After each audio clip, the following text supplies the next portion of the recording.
Ever heard of a game called The Depths? It's not surprising if you haven't. It was never released to the public.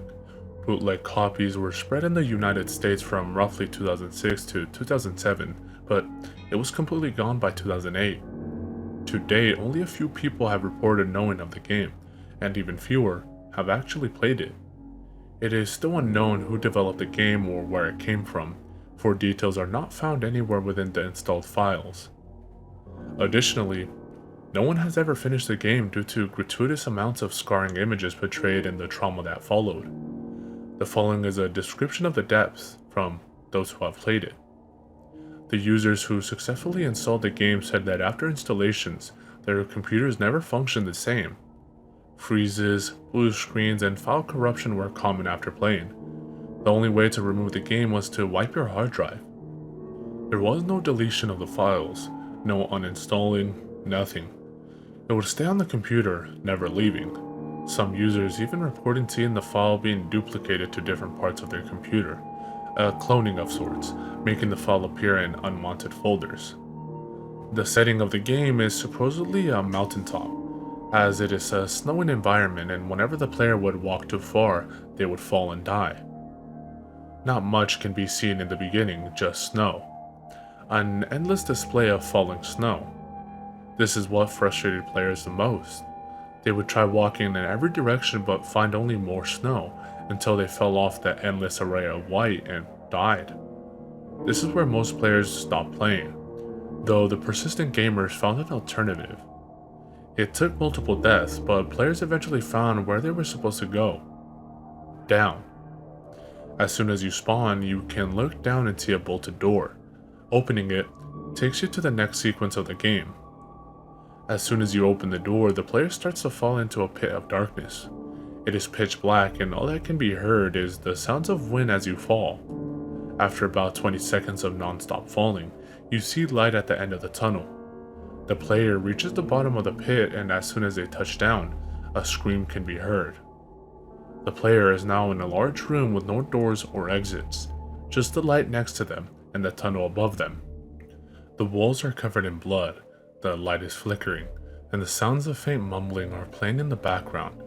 This area is where most players quit, either out of boredom or fear. There is nothing the player can do at this point except walk around the room, looking for whatever it is that they are supposed to do next.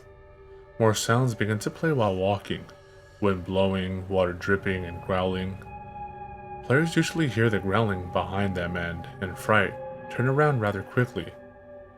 When the player turns around, they see for a split second a dark figure run away into the darkness of the room. This occurs every time the player makes a sudden look behind them. Touching the dimly lit walls makes the game freeze for a moment before returning to normal. More and more sounds start to become audible, and eventually piano banging and screaming become more and more frequent. The volume of the noises increase over time, and some users try to mute their sound, but can't. The noises continue playing over and over until they are at an ear-piercingly high level. All players at this point experience the same thing. Their game flashed, the mouse wouldn't work, and the room would suddenly be full of dead bodies. Lifeless corpses flashing out of nowhere, surround the room and pile up until the player is practically covered in bodies. Each one of the corpses are mumbling indistinguishable words. Their mouths blurt nonsense while their eyes appear to be open, but are pitch black. The player is forced to stay with the talking corpses, for they are stuck and cannot move. The only thing they can do is look around them and see the bodies staring at them and talking in a foreign, demonic tone. At this point, the player is unable to pause or close the game. They can only look and see the corpses speak to the player in gibberish words. This only happened for a short period of time, but by this point, most of the remaining users had already shut down their computer. The corpses start to eventually chant their nonsense in unison. In one last scream, they all spread their mouths wide open to impossible length. It looks as if their jaws should break as they all scream at an alarmingly high volume.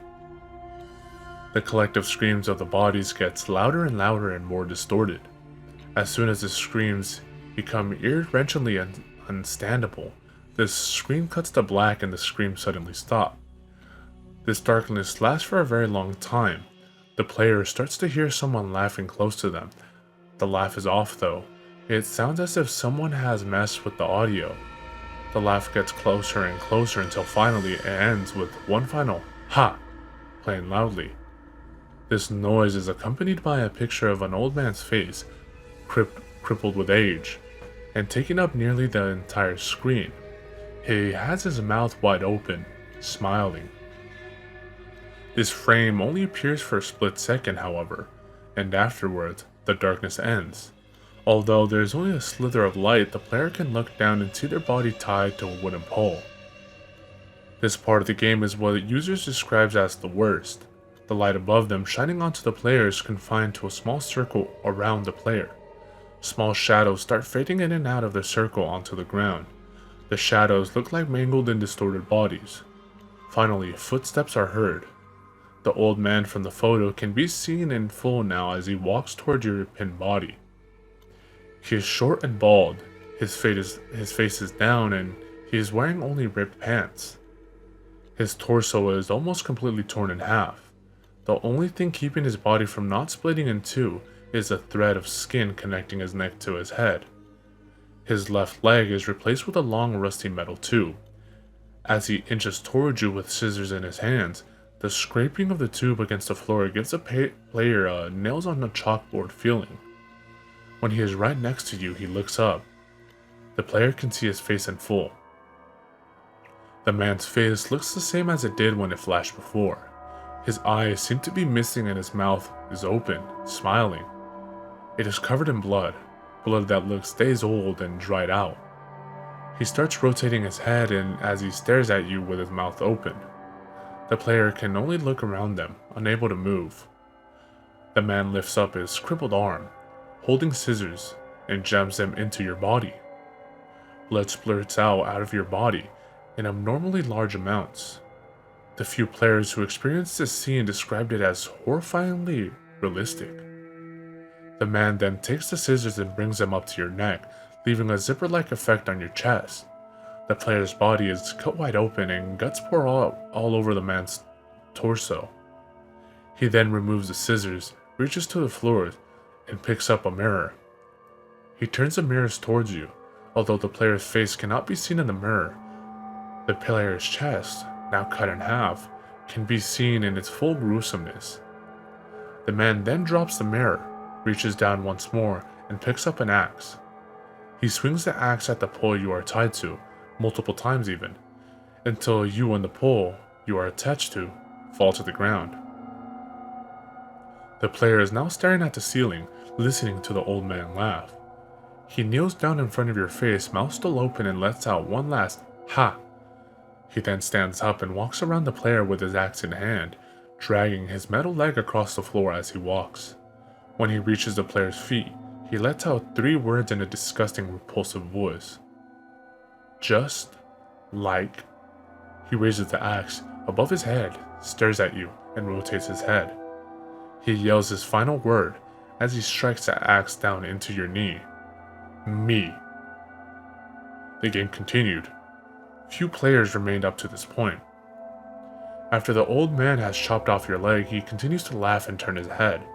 The blood from your wound sprays all over his split torso while all the player can do is look around and see their mangled corpse tied to the blood-stained pole. The man then drops his axe. He comes right to your face, kneels down, and opens his mouth to impossible length. He seems to swallow you. The game stutters for a moment as the old man's mouth is all that can be seen by the player. Instead of cutting to darkness, you are instantly placed in another scene. This time, players were in a long dark hallway lit only by torches on the walls. The player is limping. The player can only walk in one direction, forward, towards the end of what seems like an infinite hallway. With each step the player takes, the camera shakes and gets blurry until finally, nothing can be made out except dim circles of light. Through this blurriness, a small figure is seen in the distance. It looks like the same figure seen in the shadows of the room before. It is disfigured and deformed.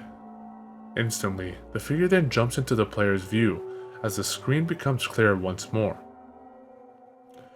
From the few players that remained, each one reported seeing a different figure jump towards them. It was, to each of them, though, horrifying. The fear they felt in that one moment was indescribable, so overwhelming that nearly all of them quit the game at that very moment. The users who played that scene reported that the game had short-term effects on their mental health, but no long-term repercussions. To this day, no known user has played past that point.